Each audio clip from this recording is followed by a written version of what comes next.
Okay, let's start. Hello, everyone. Thank you all for attending this session and welcome. Okay, we have all the presenters. The title of this session is Statistics and Data Science with Machine Learning and AI.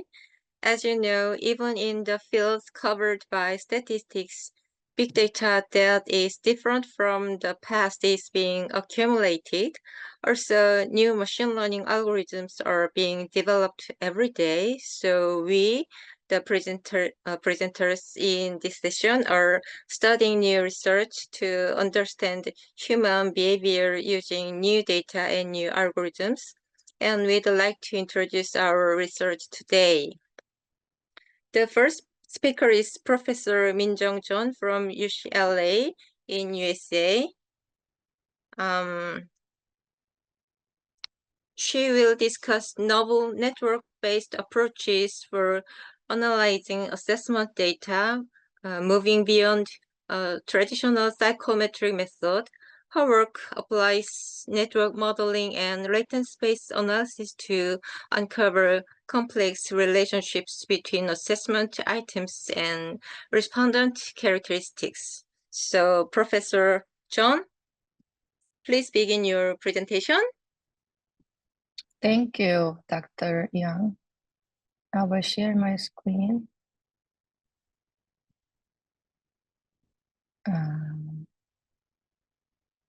Okay.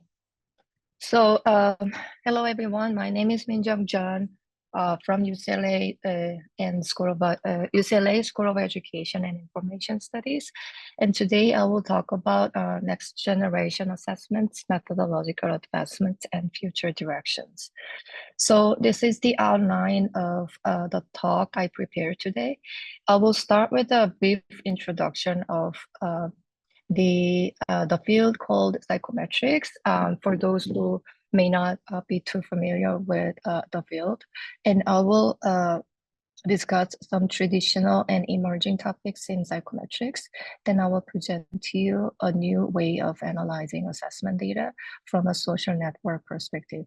And I will discuss future directions, focusing on the need for methodological advancements.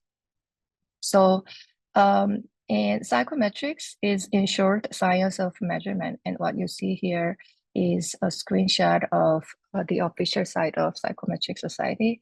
Here they define the psychometrics as the field of the field that is devoted to the advancement of quantitative measurement practices in psychology, education, and the social sciences. The key word here is quantitative. So we study quantitative or statistical or other technological methods to process and analyze measurement and assessment data. So I wanted to briefly introduce what we really study in psychometrics as science of measurement. So the first question is what we really measure. We like to measure human mind and behavior, such as intelligence, personality, self-esteem, or love, or perseverance. Or we also include clinical symptoms such as depression, or ADHD or autism. So then why do we want to measure these human characteristics? Because they are latent variables, meaning that we know that they exist, but we can't measure them directly. So we need some tools to measure and quantify or assign numbers to those variables to make inferences about them. So then, and traditional assessment tools often include multiple questions or items, or we also use open-ended type of questions. So from these types of assessment tools, we gather the test takers' responses to the test items, and these responses form the data that we work with. And these data may include correct or incorrect responses, or disagree or agree types of responses, or they can be text type of data as well. But the modern types of assessments different from more traditional assessments that rely on paper and pencil types. We use computers. We also use video games, or we use apps and things like that. So from these modern types, we gather new type of data about test takers. A good example is log data, meaning that any type of behaviors that test takers leave in the testing system, computer-based testing system, are recorded in a log file. And also, we often use external devices to assess test takers' eye movements or even brain activation. All these new types of data are the new challenges in psychometrics in terms of we really need to figure out how we can process and analyze these forms of data. The common goal with both traditional and then new type of modern types of assessments is to measure the latent variables that we desire to measure. But at the same time, we like to study the test takers' response behavior or response processes to eventually, again, have a better and improved understanding of the test takers in terms of the latent human characteristics that we are interested in assessing. So now I will present to you an example of the innovative approach to analyzing assessment data from a social network analysis. So conventional approach to assessment and measurement data is a factor analysis or item factor analysis if you have a binary data. So for instance, let's say we have depressive symptoms of a group of patients. And then as you can see on the left-hand side, we have patients in rows and then we have symptoms in columns. And then entries 1 indicates that yes, I do have the symptoms, and 0 means that I do not have the symptoms. And then these symptoms are I can't sleep, I have no appetite, I want to cry, something like that. And then when you see on the right-hand side, it's a diagram that represents how the traditional factor analytic views understands this kind of data. So the D in circle represents the depression, the key latent variable that we like to measure. And then the Y's in boxes indicate the observed symptoms.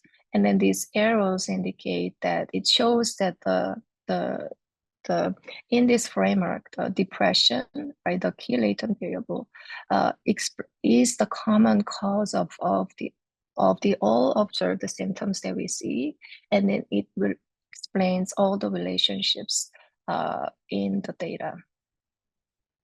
So let me briefly formulate the model that we just discussed, which is called item factor model or item response model, or the rush model in this particular case. So the model specifies the logic probability of yji equals 1, which is the positive response for respondent j to item I as a function of 2 parameters, alpha j and beta I. Alpha j is the person parameter, and then beta I is the item parameter, representing the person's latent trait or the latent variable that we are measuring here. So the depression. And then beta I is the item threshold or item difficulty. This model is based on 2 critical assumptions: conditional independence and homogeneity. So conditional independence really meaning that in the framework, we really assume the depression, the key latent variable, the person parameter, explains all the relationships in the data. So there is nothing left. All the observed data are assumed to be independent of each other. Homogeneity really means that because it really depends, the model depends on the 2 main parameters, one representing person and the other representing item. The persons with the same level of latent variable, the depression, have the same probability of showing the individual symptoms. And then these assumptions are very easily violated. They are very strong assumptions and unrealistic and often violated in practice. So to address these issues with a traditional the model for assessment data, My colleagues and I proposed a new innovative approach that takes a novel network view on assessment data. So we basically understand yes or no responses as a link or no link between respondents and items. And this way we can make a connection between respondents and items. And at the same time, we can also connect respondents to other respondents and connect items to other items. To show you how this can happen, so let's go back to the data example that I showed you. So here the patient 1 said yes to symptoms 1 and 2, and the patient 2 said yes to symptom 1. So on the right-hand side, I represented patients in circles and the symptoms in boxes. And then the patient 1 said yes to symptoms 1 and 2, so they are connected. And then because of the person said yes to symptoms 1 and 2 and they are connected, these 2 symptoms are likely to be connected as well. Patient 2 said yes to symptom 1. So again, these 2 patients said yes to the same symptom. These 2 patients are likely to be connected too. So in this way, we can study the relationships between respondents and the relationships between items as well. So let's formulate the model. Now, by applying a network approach, we assume respondents and items have latent positions in a latent space, which we call interaction map. So to be more specific, we specify the logistic probability of yji equals 1, which represents the presence of a link between person j and item i. So yji equals 0 means the absence of the link. Now, this probability, the logistic probability of the link between person and item is expressed as a function of, again, the 2 parameters, person parameter alpha j and then item parameter beta I.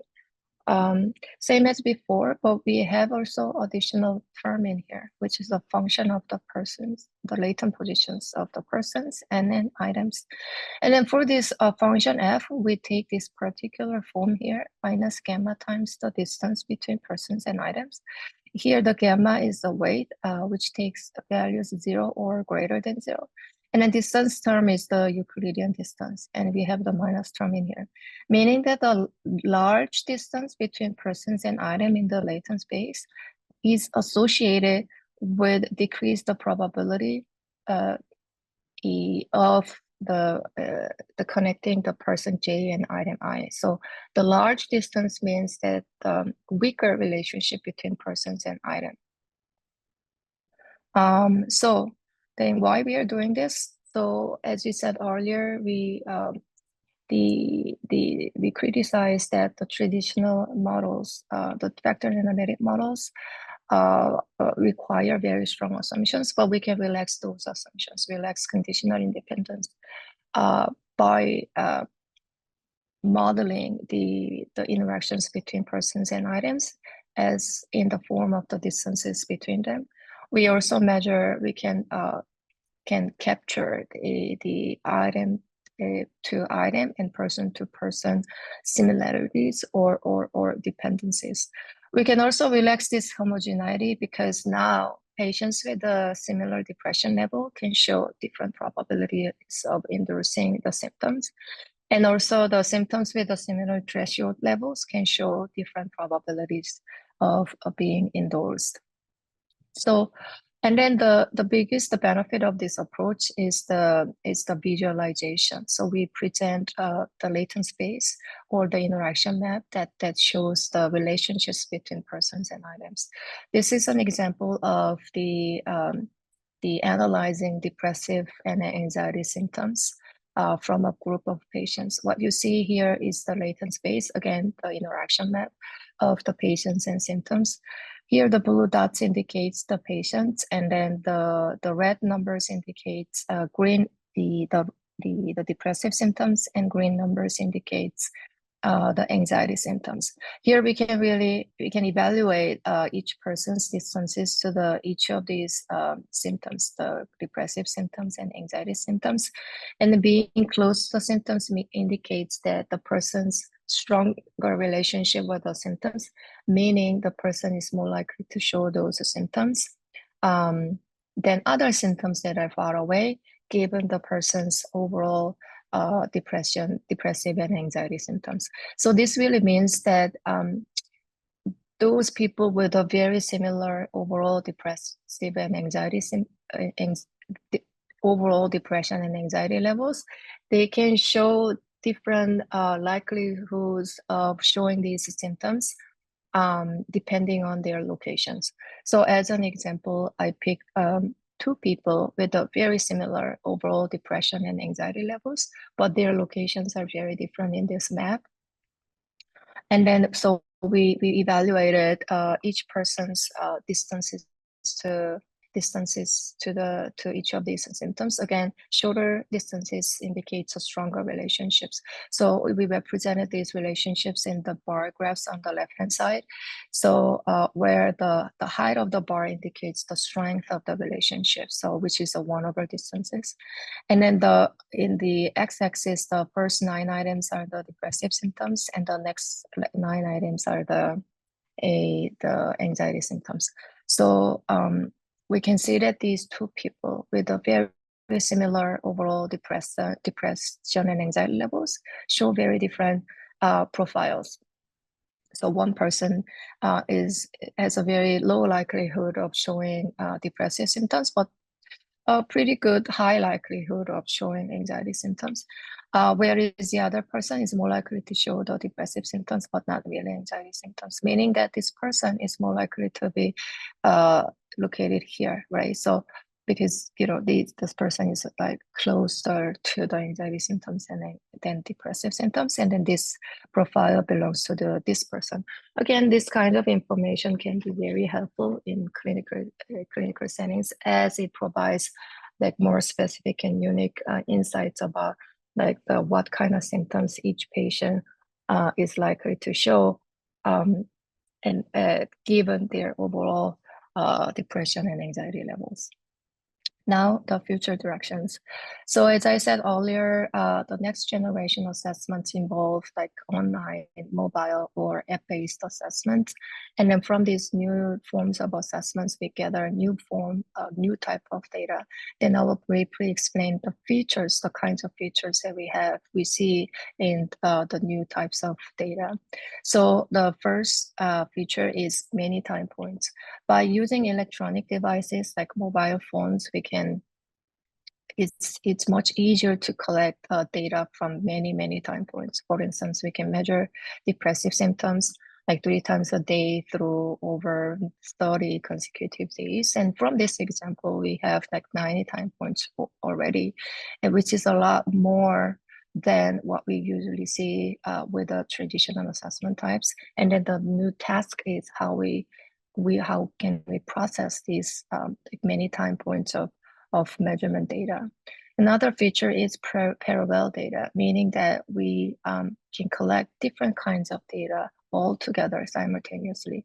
So for instance, we can use, again, with our electronic devices, we use questionnaires to measure patients' mood and depression, but at the same time, we can collect their health data as well, their heartbeats and blood pressure, sleep, or physical activities. And again, the new task is how we can process and integrate these different forms of data all together to eventually improve our understanding of the patients. And then another form is of video and audio data.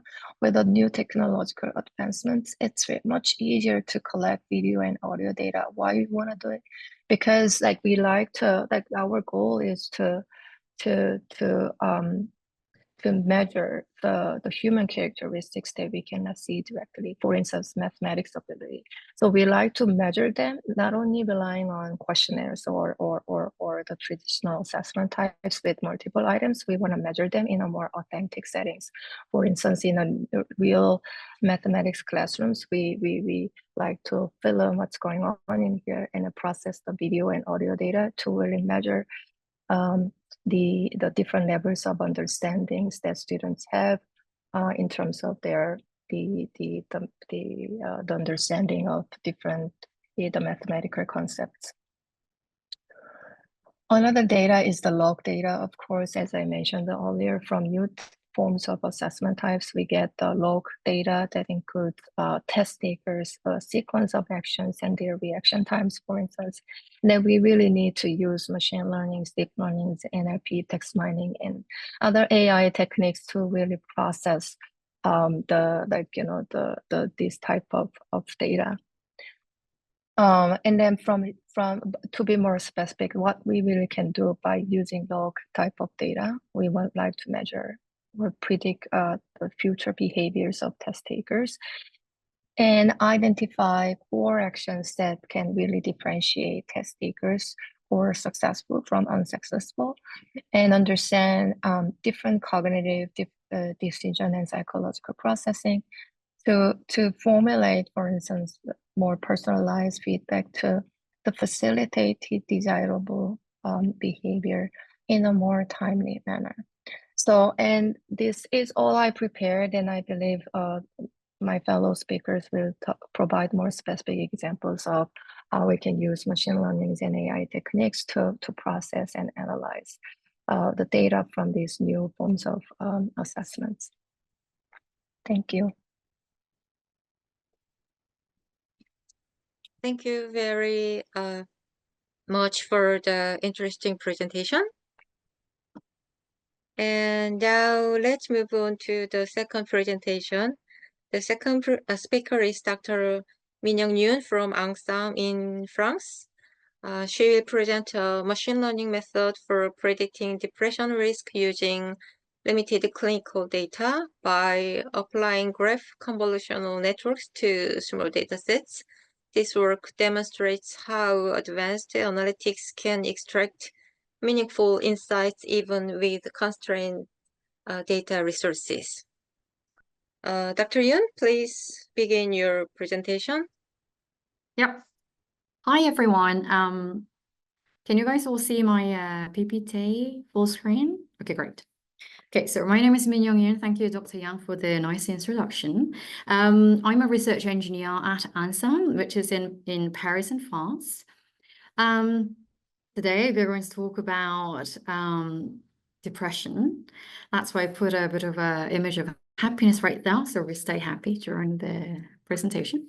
The title is a bit long, but we're using this novel machine learning based prediction method to predict patients who are at risk of developing depressive symptoms using a small data. So I'll move on to the next page. And then before jumping into this introduction and presentation, I would like to introduce again briefly about my background and how we did this joint research together. So this is a joint research with Professor Jeon in UCLA in the US, and also Dr. Yang in KISTI in South Korea, which is a government lab. And when I was also in the government lab as a researcher, we started working on this project together.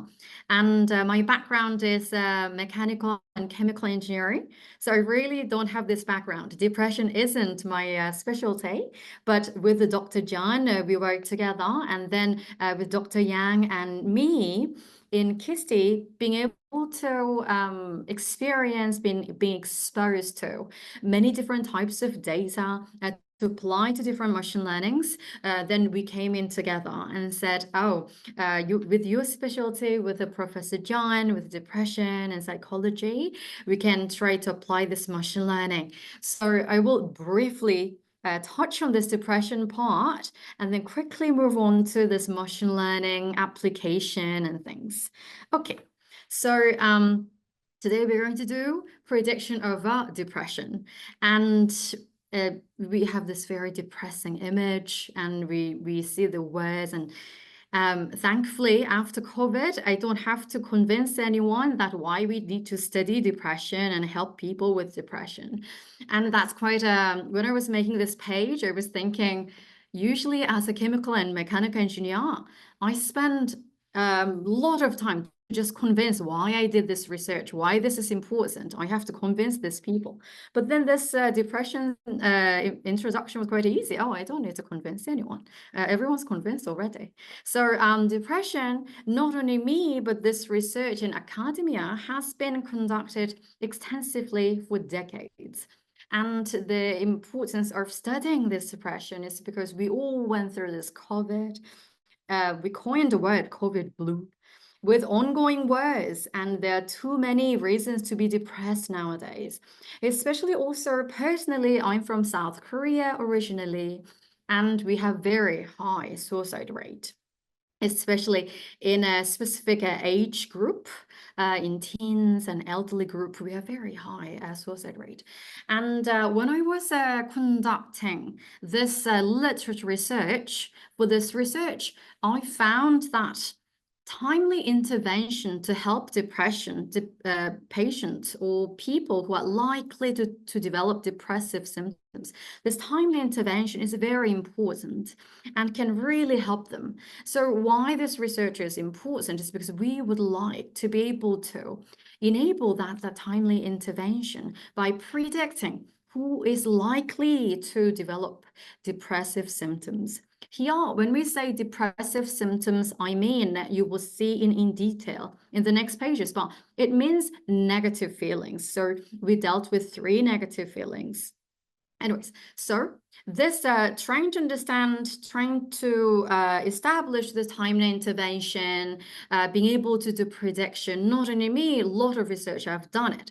Academia has well known this problem, a lot of great researchers, including Professor Jeon.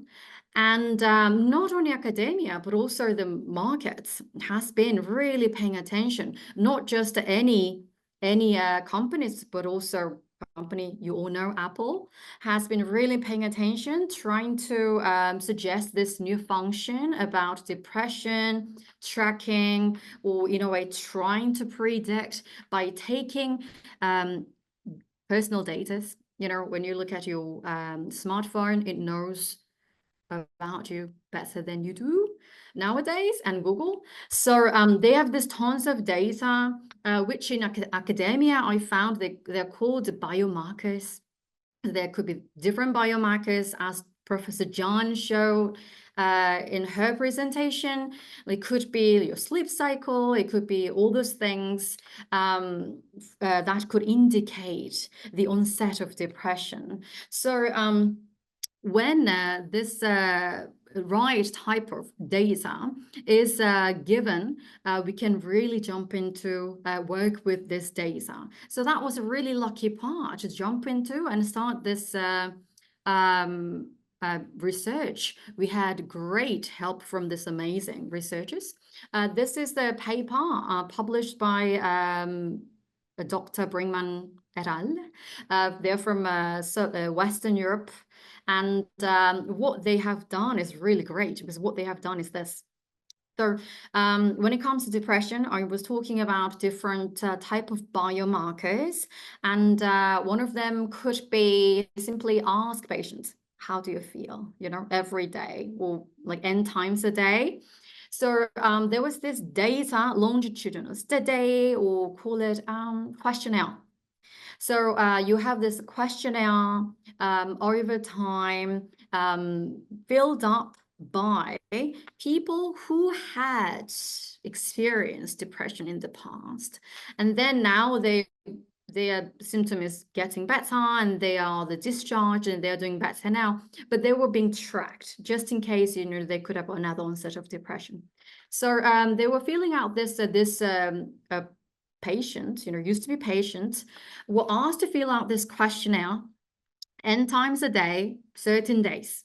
So you have this hundreds of patients, n times of a day. You have this study over time, and you have all this data. And that's right. If you think about this data as an Excel sheet, that's correct. So it's going to be, row is going to be different times, column is going to be either different patients or which feelings they are feeling. So when you look at this massive data, it's not only just in this field.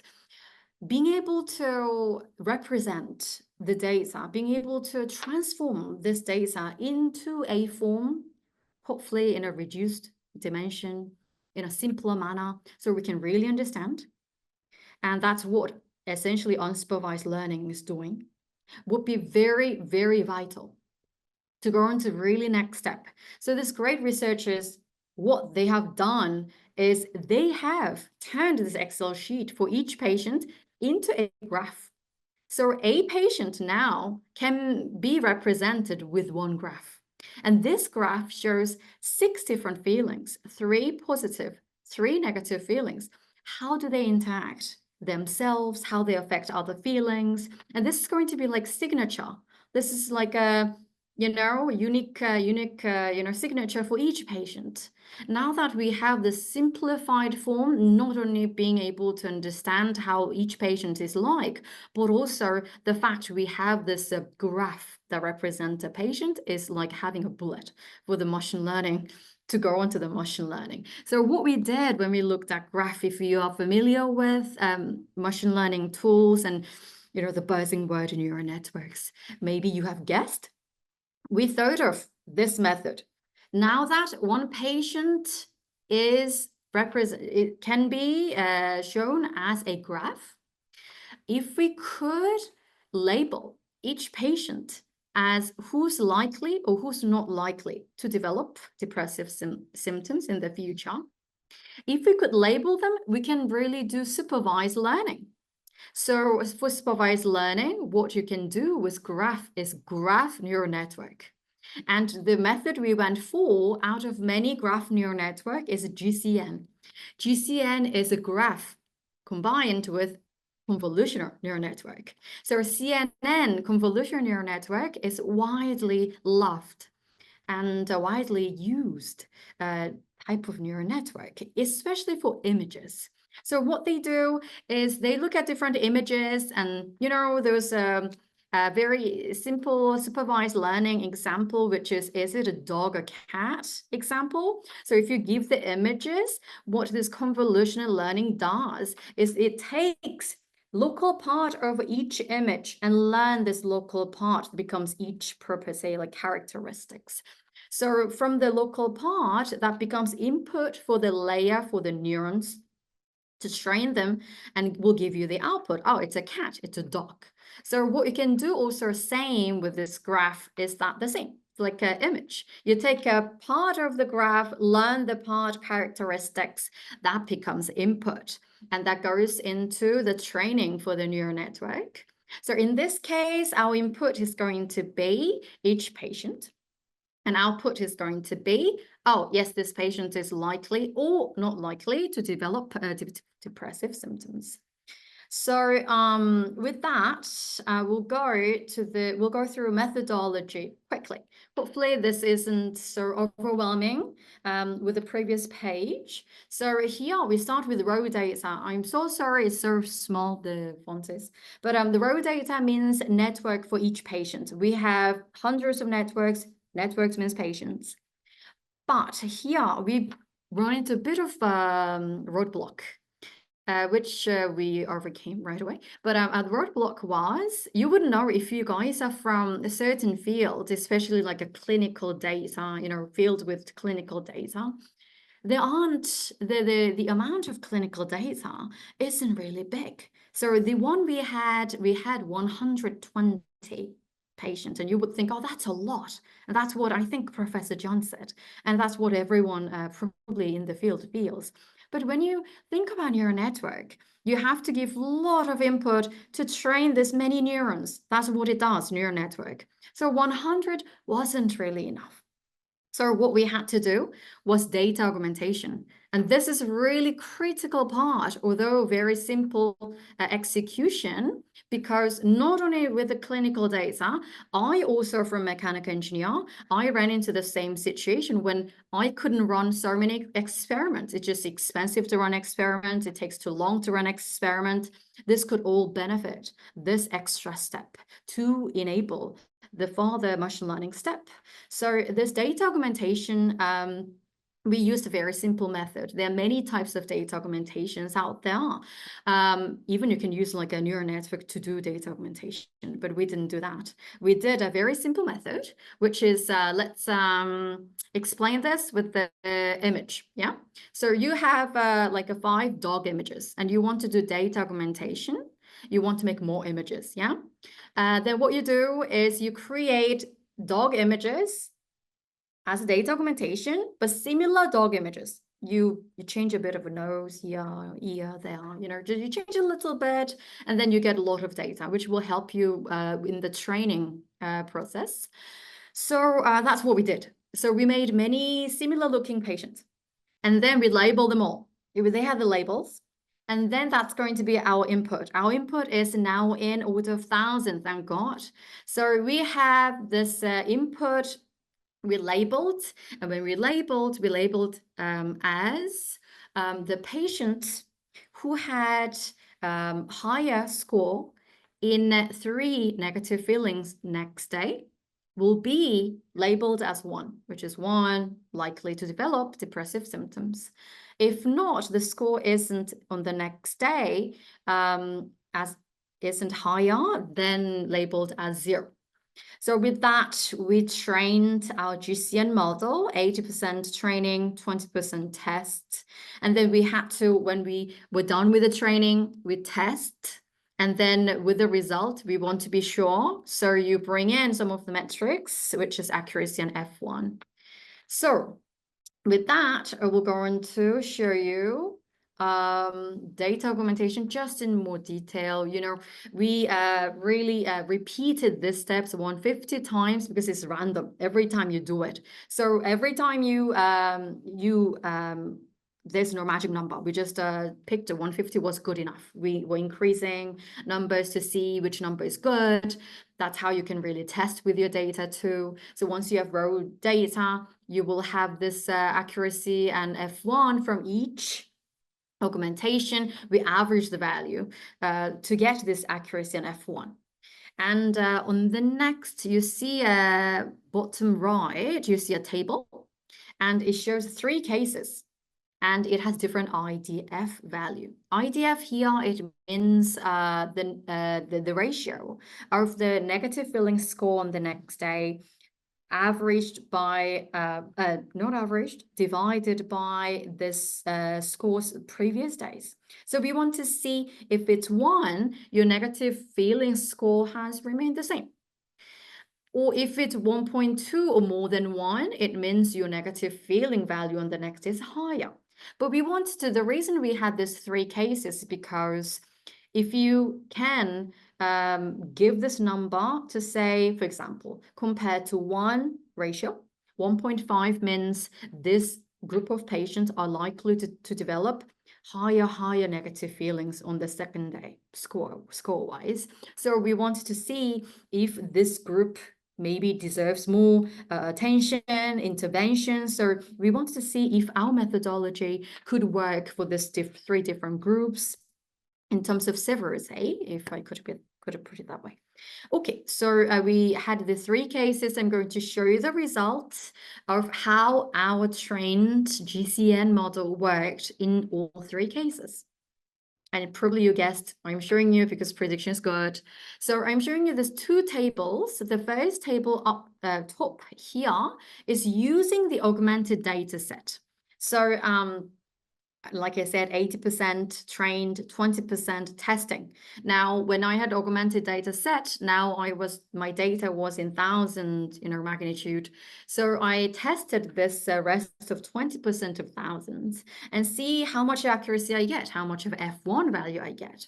And we were very happy with the result, which accuracy varied from 0.86% to 92%. And also, 92. And then next was only using the original data set, right? Because augmented data set had many other augmented ones. So, we wanted to see original ones only to see how much of accuracy we get. The accuracy was very good, still in the same order of magnitude, around 90% prediction. So with that, with a very simple but straightforward, clear result, we go on to conclusion. Okay, so what we have done is we used this patient network data, which is a concise, reduced form of data, which enabled us for the next application of machine learning, which was GCN, graph convolutional network, to predict a patient at the risk of developing negative symptoms or feelings the next day. We had to use data augmentation because we had to work with GCN. So we wanted to have more data simply.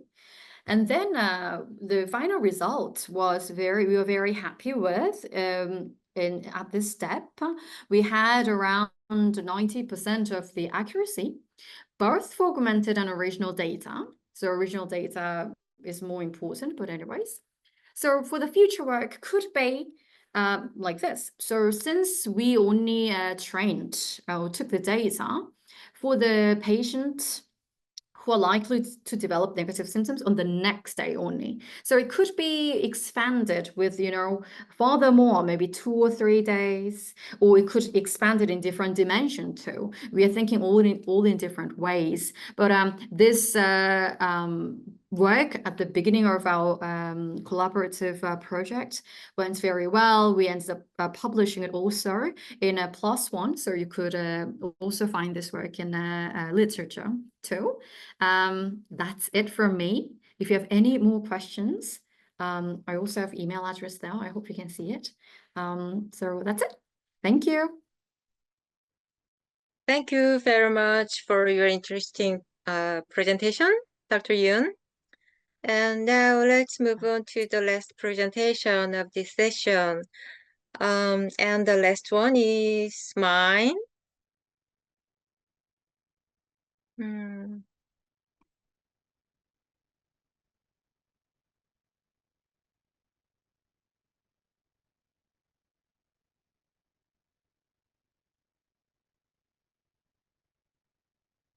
Can you see my presentation file?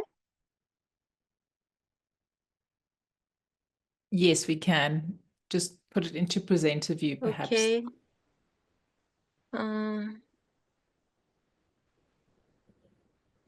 Now see. Something wrong.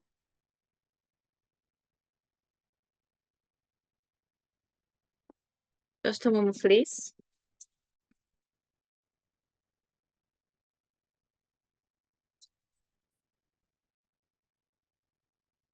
Okay. Fine. Okay, let me start. The title of my presentation is Human Action Sequence Log Data-Based Classification and Prediction Study. And this is a collaboration project with Dr. Yun and Professor Jeon. And this is contents. And let me start from introduction. What is log data? As Professor Jeon mentioned, log data also. The log data is the records of all the events occurring in a computer system, an application, or on a network device. When logging is enabled, logs are automatically generated by the system, and it gives detailed information such as who was part of the event, when it occurred, where and how. And since IT systems are currently being applied in almost every field, a wide variety of log data are being produced. The same goes for the education sector. In particular, online education systems has increased in the wake of the COVID-19 pandemic, and log data in the education sector is rapidly increasing. We believe that we can gain new insights from log data in the education sector.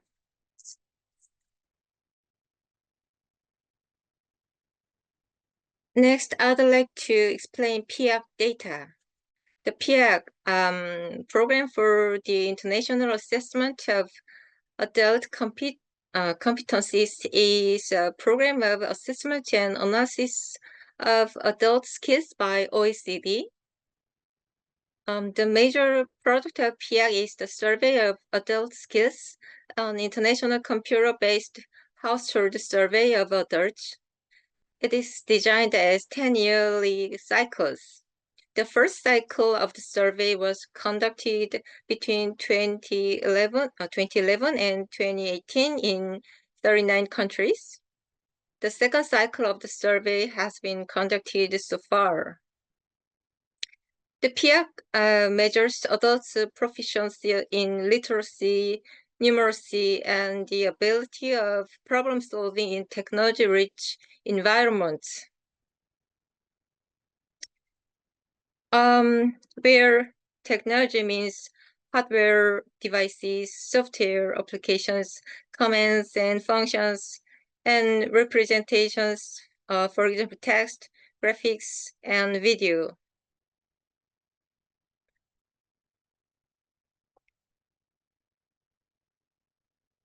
Let me show you one example of problem solving that is a party invitation problem. The solution of this problem consists of sending out party invitation emails, receiving replies, checking them, and sorting them, and making an attendee list. The result for this problem is either correct or not correct. This whole process takes place within a computer system, which means log data is produced.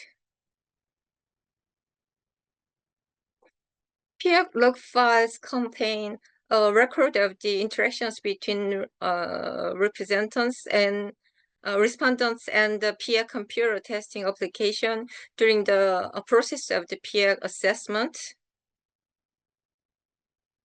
And this is one example of PIAC log data.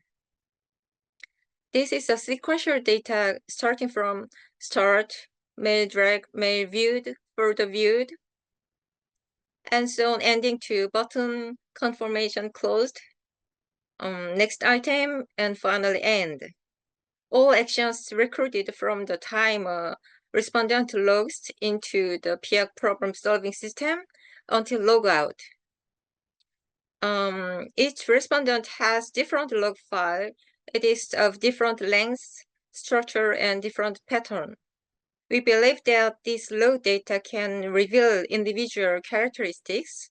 Perhaps there may be differences between those who got the answer right and those who got it wrong. This is the motivation for our research. According to our literature review, although there are several studies on PIAC log data, they are only interested in the relationship between continuous action sequences. However, we thought that there might be relationships between non-continuous action sequences, and therefore we thought it is necessary to analyze the relationships between entire action sequences.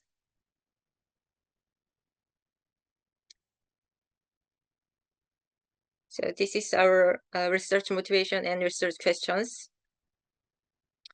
PIAC log data allows for a detailed observation of human behavior when solving problems. So can we find differences in behavior patterns between those who got the problem right and those who got it wrong? If we discover that there are differences in behavioral patterns, can we use that to classify groups that got the problem right and group got it wrong? And can we ultimately predict the results of problem solving in advance?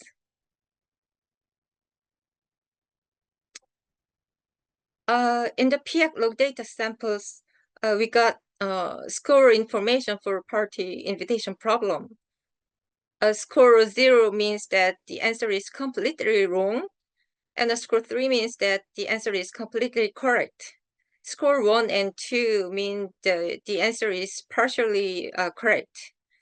To simplify our experiment, we analyze data from the group of people with score 0 and the group of people with score 3.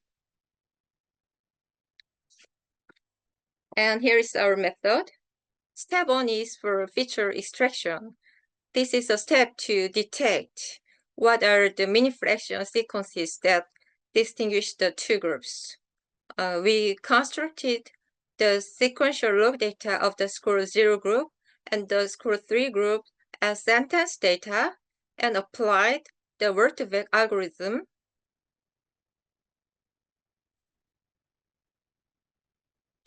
Step 2 is for feature verification. The goal is to verify whether the difference in word-to-vec vector space between the two groups found in step 1 is significant in distinguishing respondents belonging to the two groups. For this goal, we made each respondent's sequential log data as its own document and applied doc2vec to check whether individuals in group 1 and individuals in group 2 were well distinguished in vector space.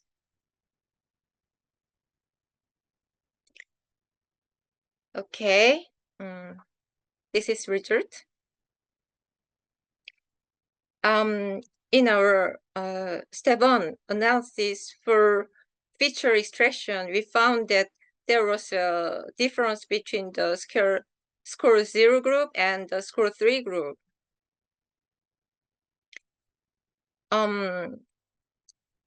In score 0 group, some action sequences are located separately.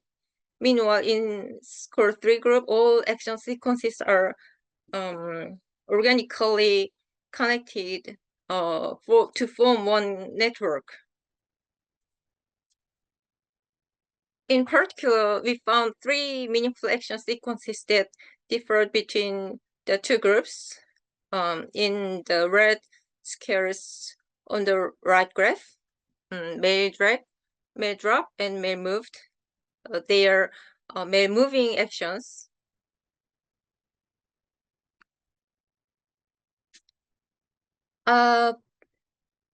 Based on the 3 meaningful action sequences, we analyzed the step 2 for feature verification. We consider the action sequence log data of each respondent as their own documentation and applied doc2vec algorithm to produce their own vectors. In our experiments we tried 3 experiments with whole action sequences and only with mini fraction sequences, and without mini fraction sequences, we constructed vectorization results like these graphs. Then finally, we proved that mini fraction sequences can distinguish score 0 and score 3 respondents groups very well, like this.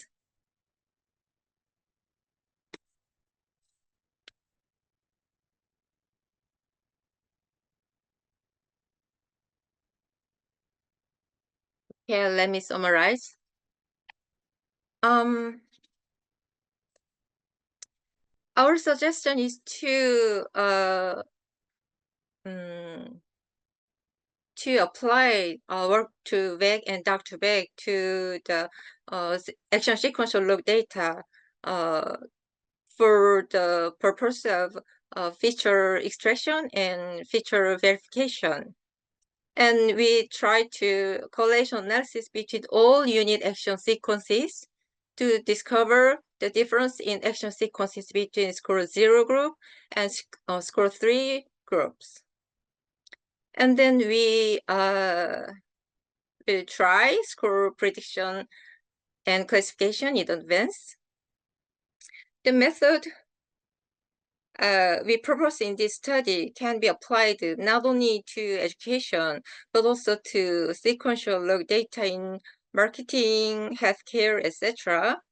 In the marketing field, it is possible to predict whether a customer will purchase something by looking at the customer's behavior log data.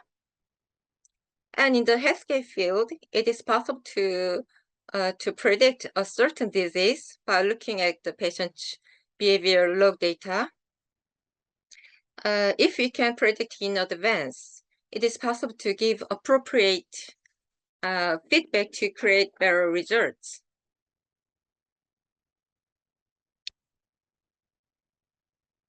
Moreover, we see the sequential log data has similarity to DNA sequential data. As DNA sequential data has expanded into a wide variety of research fields, human action sequential log data is also expected to grow into a new research fields to predict in advance. Because all kinds of sequence log data can be used to predict human behavior in advance.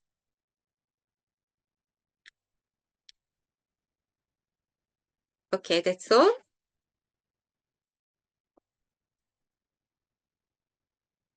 I think we use our time all, so let's wrap up our session.